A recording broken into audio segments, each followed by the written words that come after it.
Hello friends, welcome to Amildas dairy. இன்றைக்கி நம்ம ரொம்பவே சுவையான பாகற்காய் கெட்டி குழம்பு எப்படி பண்ணுறது அப்படின்னு தான் பார்க்க போகிறோம். பொதுவாகவே பாகற்காய் அப்படின்னாலே கசக்கும் அப்படின்ட்டு நிறைய பேர் சாப்பிடவே மாட்டாங்க. ஆனால் இந்த மாதிரி நீங்கள் ஒரு டைம் குழம்பு செஞ்சு பார்த்தீங்க அப்படின்னா எல்லாருமே ரொம்ப விரும்பி சாப்பிடுவாங்க. கசப்பே சுத்தமாக இருக்காது. இன்றைக்கி நம்ம இந்த வீடியோவில் இந்த குழம்பு எப்படி பண்ணுறது அப்படின்னு தான் பார்க்க போகிறோம். வாங்க வீடியோக்குள்ளே போகலாம். ஃபஸ்ட்டு பார்த்தீங்கன்னா ஒரு பேனில் 5 டேபிள் ஸ்பூன் அளவுக்கு எண்ணெய் சேர்த்துக்கோங்க. எண்ணெய் நல்லா காஞ்சதுக்கு அப்புறமா பாகற்காயை இந்த மாதிரி சின்ன சின்ன துண்டுகளாக கட் பண்ணி அதில் சேர்த்துக்கோங்க. பாகற்காயை சேர்த்துட்டு ஒரு 3லேருந்து 5 நிமிஷத்துக்கு வதக்கி எடுத்துக்கலாம். பாகற்காயை இந்த மாதிரி நீங்கள் வதக்கி எடுக்கும்போது அதில் இருக்க கசப்பு தன்மை வந்துட்டு கொஞ்சம் குறைஞ்சிரும். அதனால நமக்கு குழம்பு சாப்பிடும்போது கசப்பு தன்மை அவ்வளோவா தெரியாது. குழம்பு வந்துட்டு ரொம்பவே சுவையாகவும் இருக்கும். குழந்தைகள்லேருந்து பெரியவங்க வரைக்கும் முக்கால்வாசி பேர் இந்த பாகற்காய் அப்படின்னாலே கசக்கும் அப்படின்றனால சாப்பிடவே மாட்டாங்க. அதனால் இந்த மாதிரி நீங்கள் ஒரு டைம் குழம்பு செஞ்சு கொடுத்து பாருங்கள், எல்லாருமே விரும்பி சாப்பிடுவாங்க.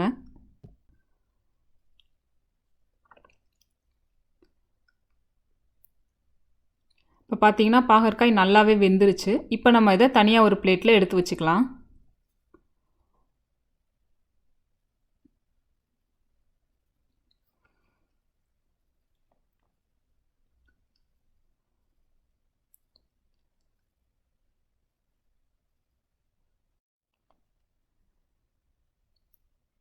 அடுத்தது பார்த்தீங்கன்னா அதே எண்ணெயில் கொஞ்சமாக வெந்தயம் சீரகம் சேர்த்துக்கோங்க.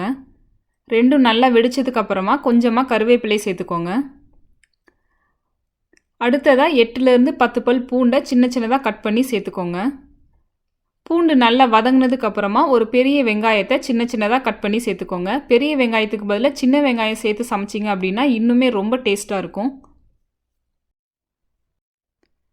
எல்லாத்தையும் சேர்த்ததுக்கு அப்புறமா நல்லா மிக்ஸ் பண்ணி விட்டுருங்க. இப்போ வெங்காயம் நல்லா வதங்கட்டும்.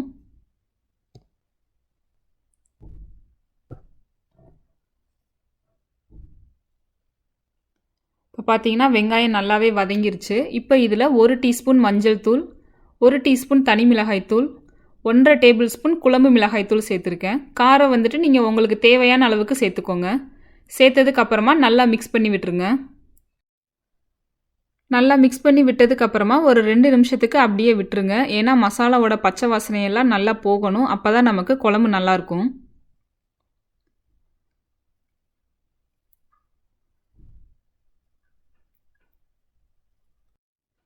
மசாலாவோட பச்சை வாசனை போனதுக்கு அப்புறமா 2 மீடியம் சைஸ் தக்காளியை மிக்சியில் போட்டு நல்லா அடித்து சேர்த்துக்கோங்க. தக்காளியை நீங்கள் சின்ன சின்னதாக கட் பண்ணி கூட சேர்த்துக்கலாம். இந்த மாதிரி நீங்கள் பேஸ்ட் பண்ணி சேர்க்குறதுனால குழம்பு வந்துட்டு உங்களுக்கு நல்ல கெட்டியாக இருக்கும். அதுக்கப்புறமா தேவையான அளவுக்கு உப்பு சேர்த்துக்கோங்க. உப்பு சேர்த்ததுக்கப்புறமா நல்லா மிக்ஸ் பண்ணி விட்டுருங்க.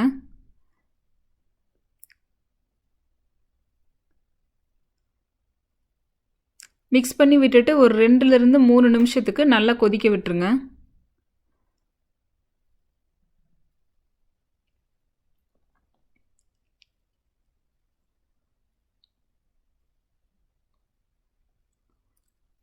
இப்போ பார்த்தீங்கன்னா எண்ணெய் எல்லாமே நல்லா பிரிஞ்சு வந்து நல்லாவே கொதிச்சிருச்சு.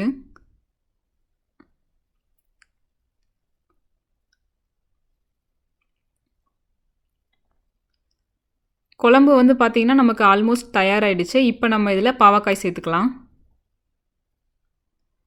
பாகற்காய் நம்ம ஆல்ரெடி எண்ணெயில் வதக்கி எடுத்ததுனால ரொம்ப நேரம் குழம்பு கொதிக்க விடணும் அப்படின்ற அவசியம் இல்லை. ஒரு 2லேருந்து 3 நிமிஷத்துக்கு மட்டும் நீங்கள் வேக வச்சிங்கனாலே போதும்.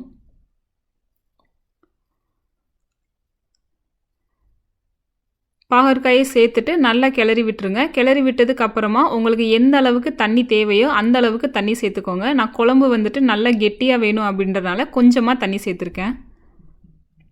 சேர்த்துட்டு தேவையான அளவுக்கு உப்பு சேர்த்துருங்க. உப்பு சேர்த்துட்டு 2லேருந்து 3 நிமிஷத்துக்கு மட்டும் கொதிக்க விட்டால் போதும். கடைசியாக கொஞ்சமாக மல்லித்தலையை கட் பண்ணி சேர்த்துக்கோங்க. எல்லாம் சேர்த்ததுக்கு அப்புறமா மூடி வச்சு ஒரு 2லேருந்து 3 நிமிஷத்துக்கு கொதிக்க விடுங்க.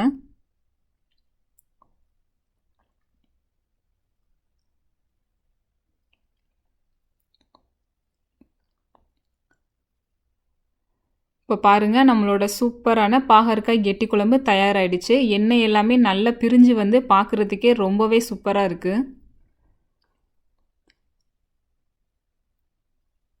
குழம்பு பார்த்தீங்கன்னா நல்லா கெட்டியாகவும் இருக்குது. உங்களுக்கு கொஞ்சம் தண்ணியாக தேவை அப்படின்னா நீங்கள் தண்ணி கூட கொஞ்சம் சேர்த்துக்கலாம். பாகற்காய் கெட்டி குழம்பு ரொம்பவே சூப்பரான முறையில் தயாராகிடுச்சு. இது நீங்கள் சாப்பிடும்போது பார்த்தீங்கன்னா கசப்புத்தன்மை அப்படின்றதே சுத்தமாக தெரியாது. ரொம்பவே சுவையாக இருக்கும். எல்லாருமே விரும்பி சாப்பிடுவாங்க. நீங்களும் கண்டிப்பாக உங்கள் வீட்டில் ட்ரை பண்ணி பாருங்கள். இந்த வீடியோ உங்களுக்கு பிடிச்சிருந்துச்சுன்னா லைக் பண்ணுங்கள். நீங்களும் இந்த ரெசிபியை உங்கள் வீட்டில் ட்ரை பண்ணி பார்த்துட்டு எப்படி இருந்துச்சு அப்படின்றத கமெண்ட் பாக்ஸில் கமெண்ட் பண்ணுங்கள். மறக்காமல் அமில்தாஸ் டைரி சேனலை சப்ஸ்கிரைப் பண்ணுங்கள்.